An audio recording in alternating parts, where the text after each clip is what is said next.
Замечательная березовая роща. И поют соловьи, слушаем.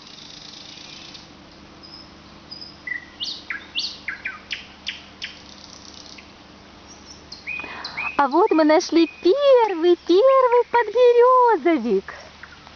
Вот он какой замечательный.